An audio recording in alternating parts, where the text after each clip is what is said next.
Hello, I'm Dr. Kill, no relation to Dr. Octopus. And I'm ChaosArgate. You may recognize me from a certain other Ocarina of Time Let's Play. And we're here to play Ocarina of Time Super Wrong. Okay, so we're starting off real quick. Everyone might be familiar with the Door of Time Skip. That's what we're going to start out with. And we could do that because of this little gap here. You see it? I've never actually looked really deeply at the scene there. I've never actually known there was a gap. Yeah, there is. And what we're going to do is going to squeeze right through it using this little action here. If you roll backwards and then do a side hop at the end, he gets this weird sort of crooked momentum. And because of that, we can squeeze right through that little gap there. I see.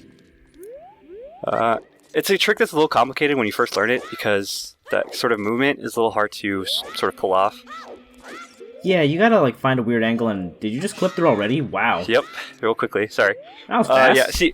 See, what happens is that there's a lot of different sort of movements to just get the angle really quickly.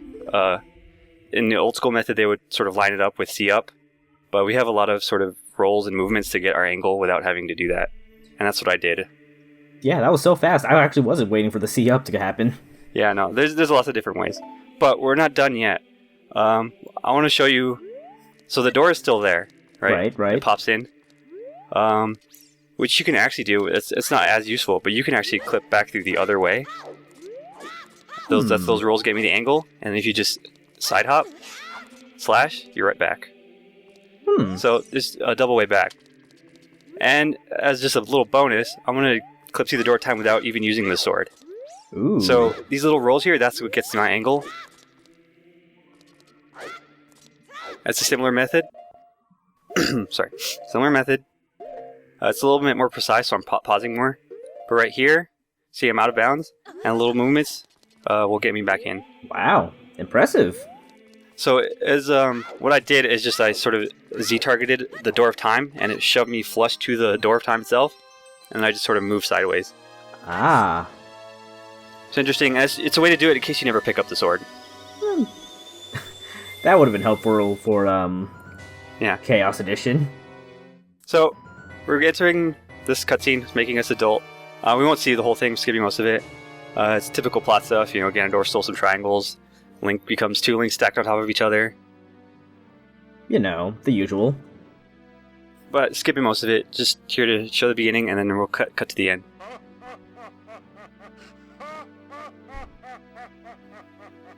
It is a little silly though, because it ends with Sheik talking to you about some stuff, right? Mm-hmm. It's here.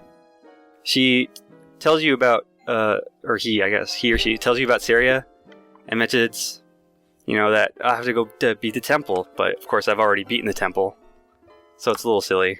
Right. See, she says, equipped as you are, I can't enter the temple, but I am equipped properly, and I've already entered it. It's a bit funny.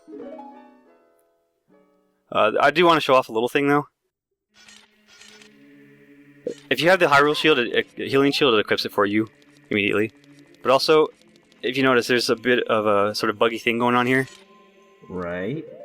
And what's happened is because I beat the Forest Temple, that triggers this cutscene where she tells you how to go back in time. Makes sense. So, that's it. I'm not actually going to trigger that. That's where you get the prelude, but I'm not actually getting it right then. Okay. I just wanted to show off that the cutscene is there. Fair enough. So, and then what I did right here is just I saved and reset, because that's pretty much the easiest way out of that room. Because the Door of Time is still there. I can't get past it. Yeah, save warping. Yeah. There is a way to get past it without save warping, but it's more complicated. I just save. It's much easier, but I have to do that to get past the Door of Time, basically. You right now. mean a way separate from just clipping through the seam there? You can't clip backwards with Adult Link. Oh, okay. Well, it's not through the Door of Time. You have to use a different method, and you need hover boots. Oh, okay. I guess his model's too big then? Yeah. There's a lot of differences that occur because of the difference in model sizes between Gotcha. Adult and Child Link. Okay. Like, Adult Link can clip in a lot of more places, just I guess because of how his animations work, but then there's a couple places where he just can't get through that Child Link can, just because Child Link is smaller. Right.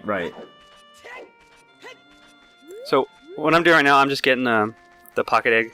I'm also, you could Z-target backwards, which is what I did there. Right. Not useful, but funny to look at. Well, arguably you could say it's useful for showing stuff off if you're Yeah. backwalking somewhere really quickly. Basically, that's the only thing it's useful for. It doesn't like help any tricks, except for like maybe one obscure trick that I won't even be using. But I don't know. Usually, it's just not useful. It's just useful for showing stuff off. But yeah, getting the egg because we're going to do a lot of RBA stuff. That's sort of the focus of this episode. I'll have a little bit of a break in between all the RBA stuff to do something cool, but it's mostly RBA. So I'll be explaining that. For clarification, that would be reverse bottle adventure? Yeah, I did mention it earlier because I did it slightly earlier. I did a little bit of it. Reverse bottle adventure, where I get a bottle on B and then do stuff with that. Okay. So right now, I want to hatch this egg as fast as possible, but I don't have Sun Song. So what I'm doing is I reset back to the castle, and I go into Ganon's castle here, because that makes it night no matter what. Every time you enter this area, it turns at night. Okay. And that's just basically faster than waiting for it to turn night on its own. Fair enough. And again, this is just to make the egg hatch faster. I actually didn't know that going here would always make it nighttime. Yeah, it's a bit weird. Like, for a long time I thought it was just this cutscene, but no, anytime you enter this area, it turns at nighttime. That's interesting. Yeah, it helps because there's a lot of times you just won't have Sun Song, but you need to time stuff. This helps as like a backup, just because you always know what time it is when you go in there, basically. If you enter when it's already night, it still keeps it'll it at reset that it to it resets it to a specific time. Oh, so wait, would that like reset the flow of time then, or rather, would it advance a day or no? No, it just puts it to night. Okay. Okay, so sorry, another glitch coming up soon. First off, I want to show off that I have bombs on my C buttons, but they're not in my inventory. Okay. That's not important for this run, but it means you can use bombs without ever opening the bomb chest. I'm not doing that though. What I do want to show off is a trick that sort of blends properties of two items. So I put the hookshot in my hand, and I try to pull out the sword while I enter water, and it causes weird stuff to happen. Whoa, what was that? Do you hear that noise? Yeah, it's like you're trying to shoot a bow? No, this to the background noise. It was like the little pinging noise? If you hear it closely, you can hear the wasteland noise. The wasteland sound. Oh, I think I can hear it. That was caused by that little game bugging out right now. I don't know why, but it causes that sound effect to play. So what happens is that it's the same trick as what I just did. What happens is if you have an item in your hand, jump in some water and try to pull out a different item. When you hit the water, it cancels out that animation, and then you leave the water, and then it cancels out a different animation. And what happens is that you sort of have the properties of one item on a different item. So what happened there was basically I was trying to use my sword, but the game still thinks I sort of have the hookshot in my hand. So it was really bugging out. It was like trying to first person my sword. And what that caused was that sound effect to play and that animation, which is actually the bow animation. And that would fire arrows if I had any. Right. Or a bow. Yeah, well, see, I don't need the bow, though. That's the thing. It would have fired arrows if I didn't have a bow. If I just had arrows, they would fire them. It's really strange. Yeah, that is weird. Also, it happened really quickly, but I did show it off. When I caught bugs on a bottle, when I had the egg on my C-right, that messed up my bullet bag. So, is that what gave you the 40 arrow quiver? Yeah, that 40 arrow quiver is in my bullet bag slot. That's not my quiver slot. Oh, whoa, So, that's weird. Yeah, it also gave me a 30 Deku Stick capacity upgrade when I did that to the egg. That's handy. Yeah. So I'll try to I'll explain exactly why all this is happening. It's just a lot of it happens really quickly. So I want to say what happens first, like what I've been doing. So right now I'm going to buy a red potion because when I update the bottle on my B button with a red potion on C right, that's how reverse bottle adventure works. It's dependent on what's on your C right button. When a red potion is there, it'll affect my 4th bottle slot. Are we gonna get another bottle off this? Yeah, or... look, so my 4th bottle slot is empty. When I empty bugs, when I empty bugs with red potion on C right, it will put an empty bottle in my 4th bottle slot. Oh wow! See, whatever's written, whatever you update your B button with, is what it writes. I'm doing with the chicken, and if you notice, now I have gauntlets on my hand. Hey, those are the special colored gauntlets, aren't they? Mm-hmm. And I'm actually getting... This is just to show that it updates, like, real time. I'm getting rid of them. Oh. But that's how you get those. And it did also give me an adult's wallet. Really happens really quickly. You also got a golden scale off that. Yeah, I did. The RV is really fun. A lot of stuff you can do. But in this case, what happens is I can only have the gold scale or the black gauntlets. I can't get both with this method. Oh, that's a shame. Yeah. What happens is if you have black gauntlets, it actually writes something. I forget exactly what right now. It writes something that's into your scale slot you're not supposed to have. So it means you can only dive like 1 second, which is less than what you start out with. Oh, that's interesting. Yeah. I also got more bomb shoes with the Poe, which is what I did in the second episode. So basically what happens, the way RBA works is that whatever you write onto the B button, empty bottle, bugs, fairy, stuff you can catch, or an empty bottle, that's what gets written into your inventory. Like right now, I just did it on the hook shot, and that put a bottle on my ice arrows. Oh. So, but it's pretty, you can predictable in that it's just whatever you catch, or an empty bottle if you empty it. It only affects stuff on the inventory screen, right? Not like the equipment screen? I will explain that. Well, I just want to show this off first. I have light arrows, but no bow.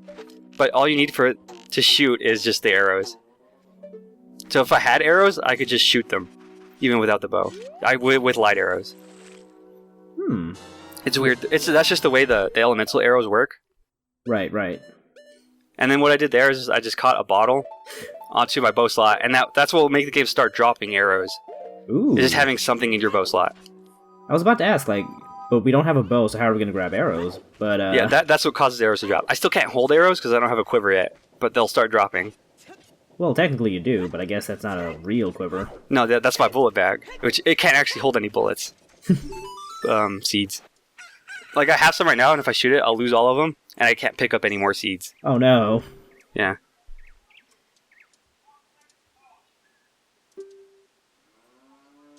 So, the way RBA works, yeah, I said it writes that whatever you catch on B into... It puts that into basically another address, which is in your inventory. But because you have more items in the game than there are inventory slots, once you get past, like, the items... the number past inventory item slots, it starts writing other stuff into the game, which is it is past the inventory slot memory basically. So you're writing addresses into different parts of the game memory. Past like just the inventory slots is like the number of items, like number of DQ sticks, number of DQ nuts, and also like number of hook shots, which isn't actually useful. It's just they have that variable for like almost every item. Okay. It wouldn't like give you a hook shot or anything. It's basically a useless variable that it's just like having like 29 DQ sticks. You could have 29 hook shots, but that doesn't do anything. If you were to somehow update that to say 2, would you get like the number 2 whenever you have the hookshot equipped? No. See, well, no, I don't think so. It would, because there's no number there, like on the thing. Oh, okay. There might be some way to glitch it. I'm not aware of one right now. But yeah, it doesn't give you the hookshot or anything like that. Like I said, because that's having the item is different than like having 29 of it. Right. So, so what happens is like past the numbers is like the good stuff, and the reason why you can even get there is because of all the bottle items and trade items. It keeps pushing it further into memory, and eventually you can start writing stuff into equipment, which is how I got like the stick upgrade and the glitch bullet bag and the adult's wallet. That's cool. Yeah, it's the adult trade items that give sort of the best stuff. Which is why I wanted to get the egg hatch as fast as possible, so I can do all the trading for it. Right.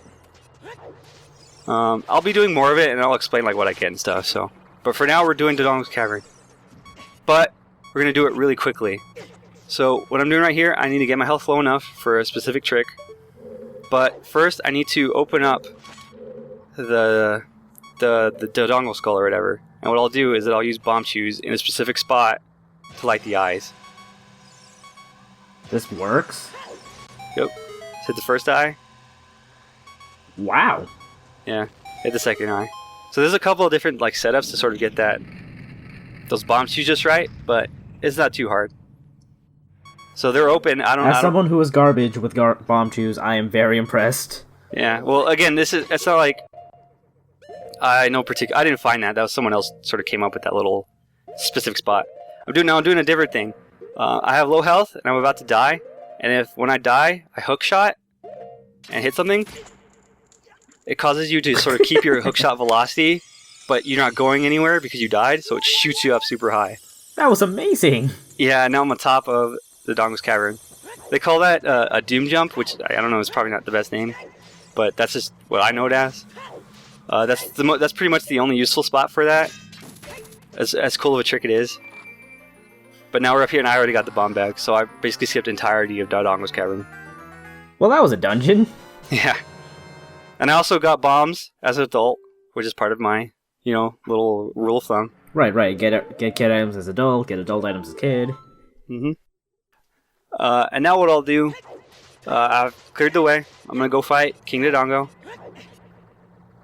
But I decided to do it a little bit special, and I won't be using bombs against him. Are we going to use bomb chews? I will use bomb chews. Oh boy.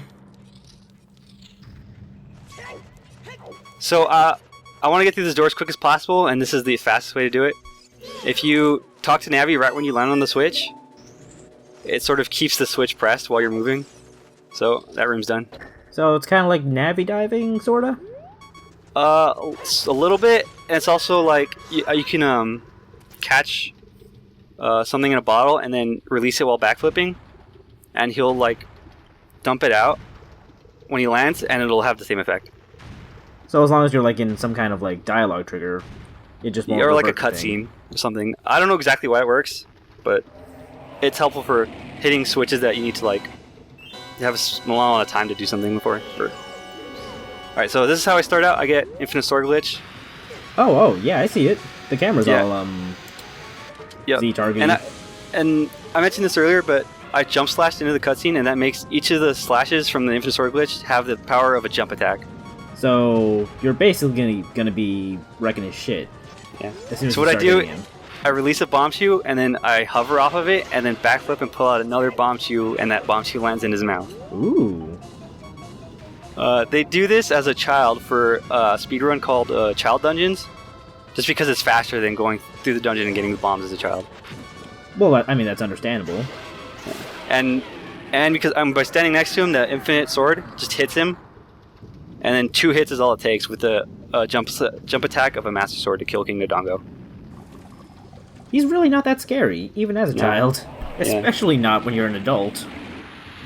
And your hands have been turned into blenders.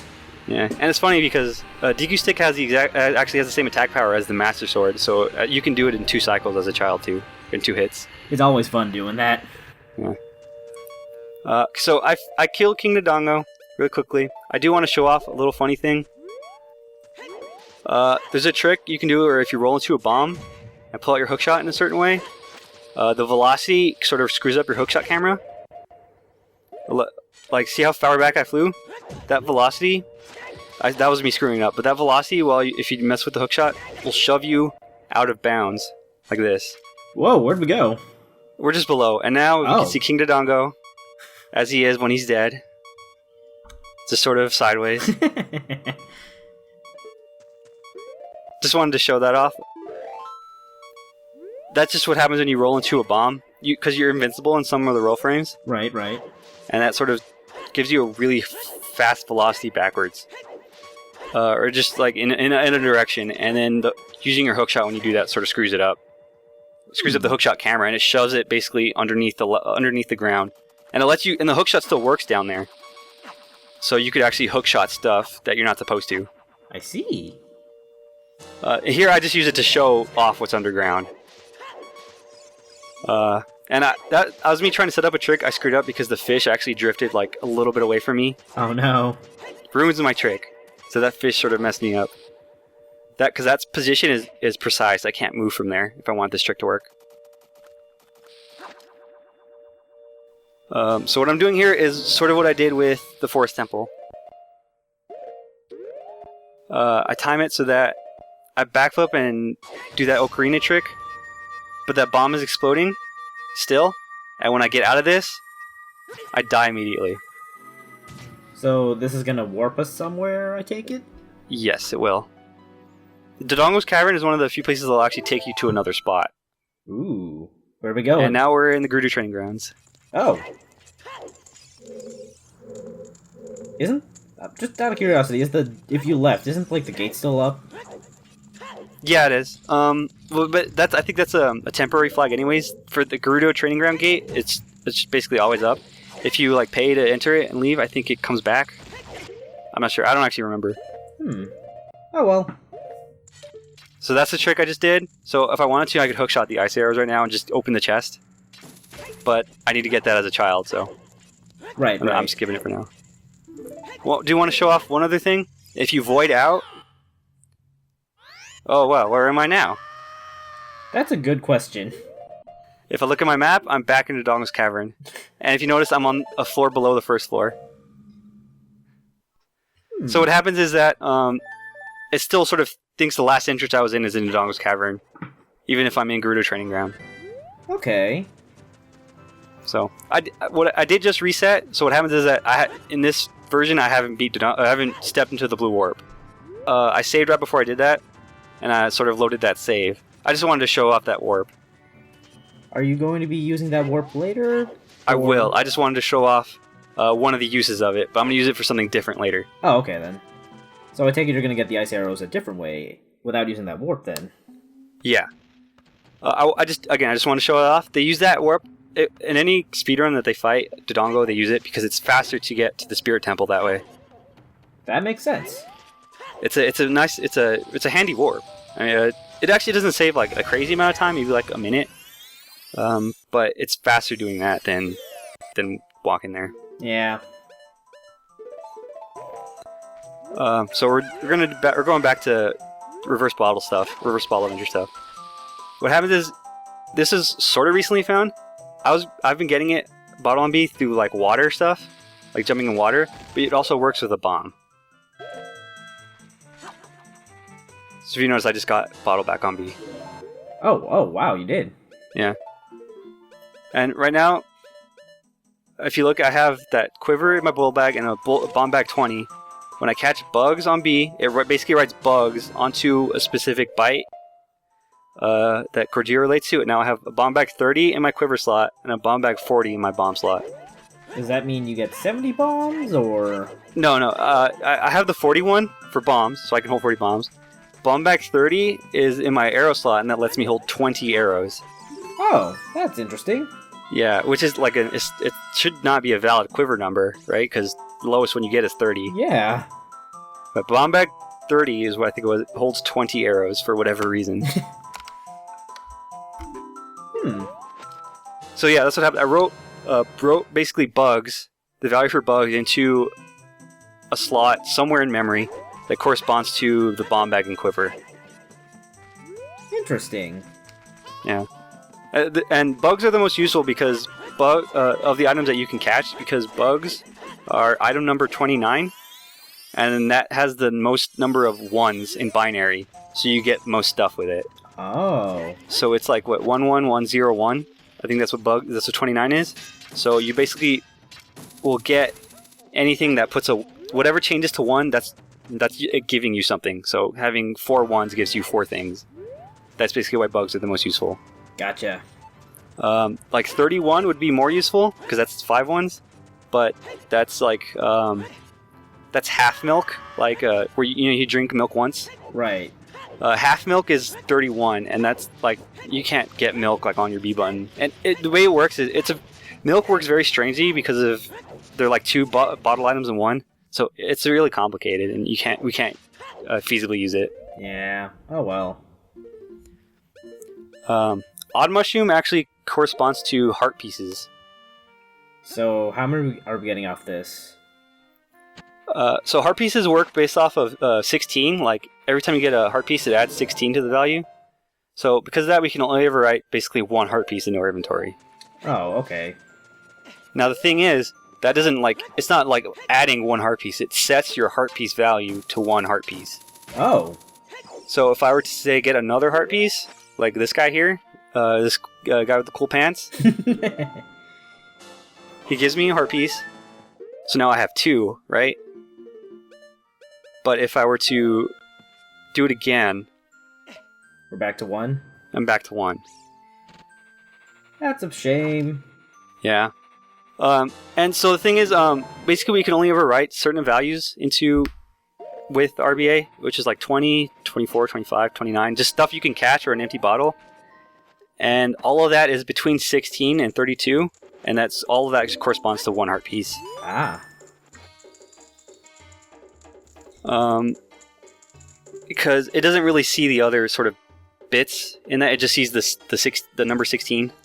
Right. And 16 and 32, 48, 64.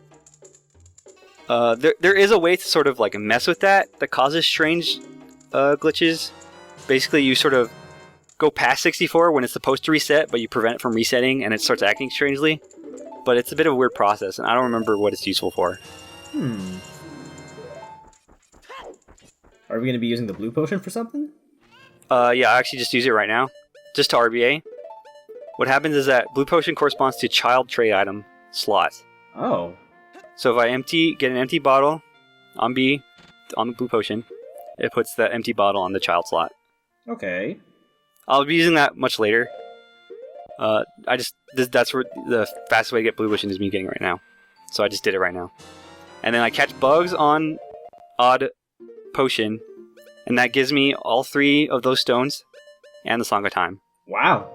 You can open the thing legit now. Yeah. Or a certain definition of legit. Yeah. Quick little speed trick. If you pick up something while something hits your shield, you cause a super slide. It's a very well-known trick. Yeah, that's one of the more common ones I've heard of. Maybe a big difference between what people might be used to is that using 2 bombs makes it a lot easier, just because of you have basically more frames to pick it up. So that's I use 2 bombs to trigger that slide. And then this is a similar trick as to what I did as a kid, where I recoiled off a wall, entered water, and left. I just entered the water a different way. But doing that gets you a really huge speed boost. This is the fastest you can travel. This particular speed. This is about as fast as opponent can go at max speed, right? Yeah, it's opponent at completely max speed. Yeah. But she's not always at there, so it is the fastest. Yeah. So right now, what triggers the Ocarina cutscene is just entering that way. So right now I'm entering the cutscene for the Fairy Ocarina. Oh, so it's kind of like how you get the Nocturne of Shadow by entering the Kakariko from a certain direction. Yeah. Okay. So I did this because, well, Fairy Ocarina is a child item, but I can get it as an adult, and it entails, adult Link hanging out with a little kid here. Right. A person who, as far as I know, actually has died because she was the sage in the Forest Temple. Link, that's the only interaction I've had with her so far. Sorry, what was that? Link's knees seem to have buckled for a second. Yeah, cutscenes aren't like pre-rendered or anything, and it's just like them moving the model around, and it's because of that it can cause weird cutscenes when his model's not the size it should be. Right. So like right now, like his face isn't even in the camera when it should be. And it sort of shoves him down to like match heads, I think. That's a little scary. Yeah, like right here, I think. Yeah, so they're sort of about the same height. But then when he moves, he pops back up. It's a bit silly. And then leaving triggers that Hyrule Field cutscene, but I'm skipping that because it's like nothing. Or it just pans across Hyrule Field. Yeah, like we all know what that looks like. Yeah. So I'm back in here. I want to get over this rope here. I'll do it by hurting myself. Puts me on top. Ooh. Now I'm over here.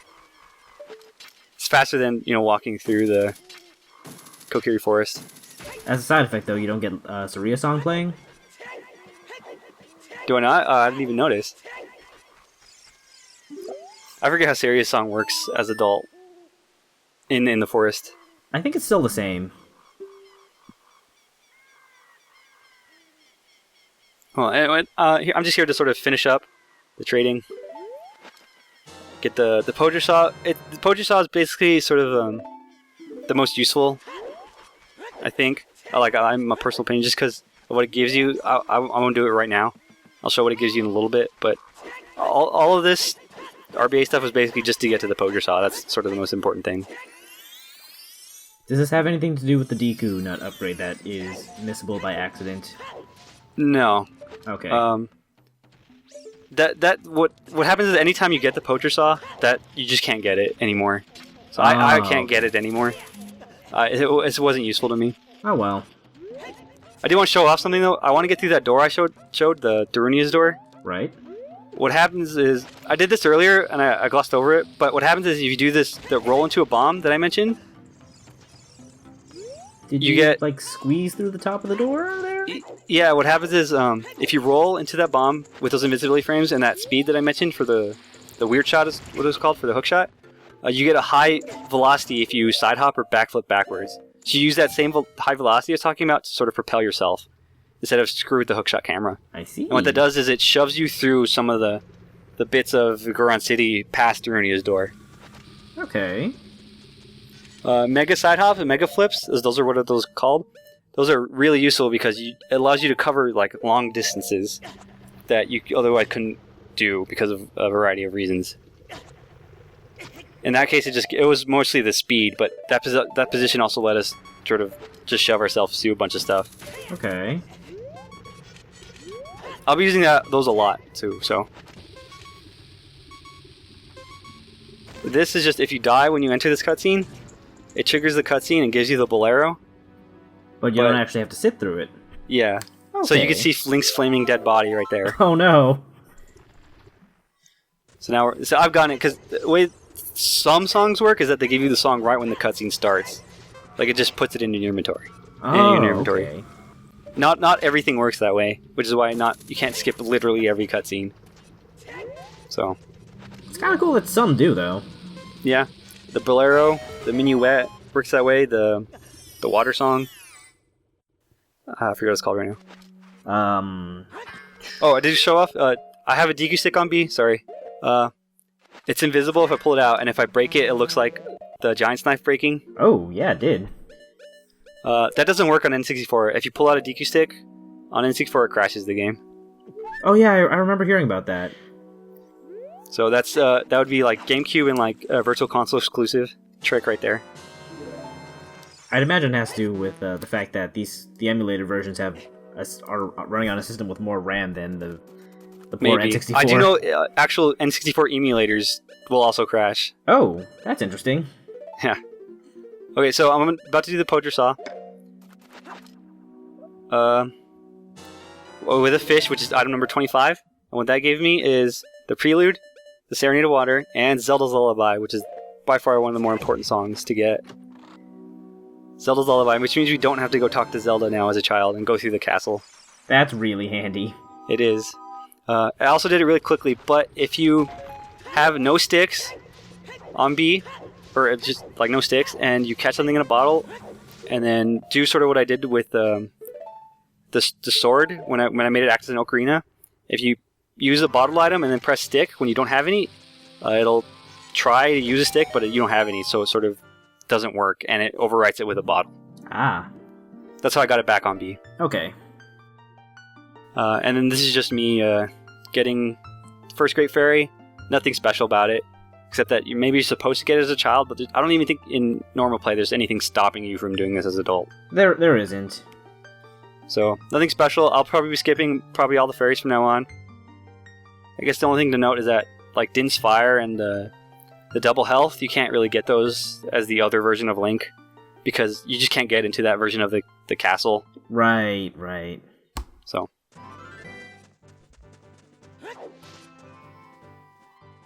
Funny little trick here.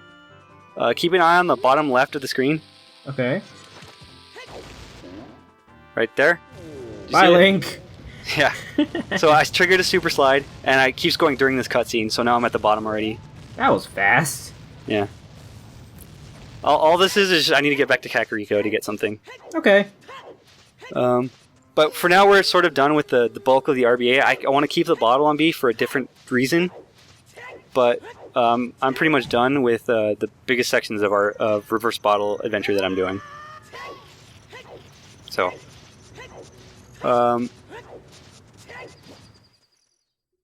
I did explain, hopefully I explained well enough about how it worked. writing stuff. The reason why it works is just because of how many more items that you can get in your inventory than are inventory slots. Right. You know? Just like with all the trade items, bottle items. Even how you can have 2 ocarinas. Because of that, that's like where the first place where it shifts. So like if you were to try to catch something on B with Ocarina, Fairy Ocarina, it overwrites the Ocarina slot. But if you do Ocarina of Time, it writes the slot next to it. Huh. So it's sort of that little shift in like item list disparities is what causes it, and then that really gets pushed into because of all the bottle items and trade items. That's interesting. Well, bottle items are usually useful for like stuff. Like I did it really quickly, but if you do stuff with a fish on C right, that changes your DQ nut amount. So I did that to just get more DQ nuts. You can do it to get like past your DQ nut amount. It doesn't really do anything special. But that's how I've been getting more bomb shoes too, with the Poe. Right. I vaguely remember seeing like a different like glitch run doing that to restock. Yeah, especially for bomb shoes, because bomb shoes are kind of a rare commodity. Yeah, there's only so many in this game, aren't there? No, you can. There's a guy who sells them in the Wasteland. I think he has an infinite amount. I don't know. Oh, I forgot about that guy. The guy in the carpet. Yeah, I thought the only one was over in Castletown as a kid. Yeah, there's that one. Those are limited, but I'm pretty sure for the other guy it's unlimited. But I've never specifically tested it. Okay. And it's just so much easier to write it into your inventory. Right. I will note though that the Bomb Chew shop, of course, doesn't open until you've beaten Dodongo's cavern, which I haven't done, sort of. Oh, you actually have to go through the warp? You have to step into the blue warp. Oh, okay then. And trigger it. You can't just have the Goron Ruby, because I have that, right? Yeah. That alone does not open up the Bomb Chew shop, or the Bomb Chew bowling minigame. You have to actually step into the blue warp of Dodongo's cavern. It's a bit weird because you can't actually buy bombs until you get the Goron Ruby, but you don't have to be Dodongo's cavern for that. Yeah, that is kind of weird. Like, why isn't it consistent? I don't know, but some dungeons just have that, where they have a trigger for the item you get, and a different trigger just for stepping in the blue warp. The Forest Temple was that way too, which is why I had to skip that cutscene. There is actually a way to write the Forest Medallion into your inventory. I won't be doing that, but you can do it. But the biggest benefit for being the Forest Temple is going back in time. Right. And you have to actually step in the blue warp for that. I don't know why they did it that way. It's a bit strange. So I guess that would be maybe sort of the second most useful. If you have the broken Begoron sword, the trade item, that's what gives you medallions and stuff. You can get like the Shadow and Spirit medallion that way, and then that triggers the light arrow cutscene. The light arrows? You having those 2 medallions? Yeah, you can just go straight to that. Yeah. Okay, that's cool. So, but we are coming up close to the end here. I do want to go get past the Door of Time. There's a couple ways to do it as an adult. One way is using a sword to propel yourself backwards with the hover boots through the gap again. Another way is to just play the Song of Time. Now that we have the spiritual stones? No, you just need the Song of Time. You don't need the stones. Actually, yeah, that makes sense, because if you're the game thinks you should have them. Yeah, by all means, you should have them. Yeah, but all you need is the Song of Time. The weird thing is, a fun little detail about it is that you can't play the Song of Time if I warp in here. I had to leave and come back in. Yeah, I was wondering why you had to leave for that. Yeah, if you play it when you don't do that, it just doesn't open the door. The cutscene plays, but the door doesn't open. Oh. You could just do it again, walk out, walk back in, but it's just a funny little thing. Okay, it's good that it lets you open it in the end. Yeah. It like with this part where it opens, it just doesn't do that. The dramatic music plays and everything, but it doesn't open up. Someone's forgotten their cue. Yeah. But that cutscene that I entered earlier is still there. I didn't trigger it. But the reason why I waited till now is because you can actually skip this one too. Oh, is this why we need the Song of Time or Sun Song? Yeah, Sun Song is. You could skip it with the way I said earlier, but if you also land and press the ocarina in a certain spot and press the ocarina fast enough, you trigger it and you just play the Song of Time, and it plays during this cutscene. And what happens is it'll reset it the way Sun Song does, and we've got the prelude. Well, If I didn't have the preload already, I would have gotten it there. And now the cutscene's not gonna play, right? Yep, it's done. It thinks it's played already. Nice. So. And that would be the end of this adult section and the end of this video. So next video should be a little bit less repetitive, more exciting stuff happening, but this stuff was necessary, so. It's just prep work. Prep work is kind of interesting too. Yeah. But that's it for this video, so. That's it. I guess thanks for watching, everyone. Good night, Internet.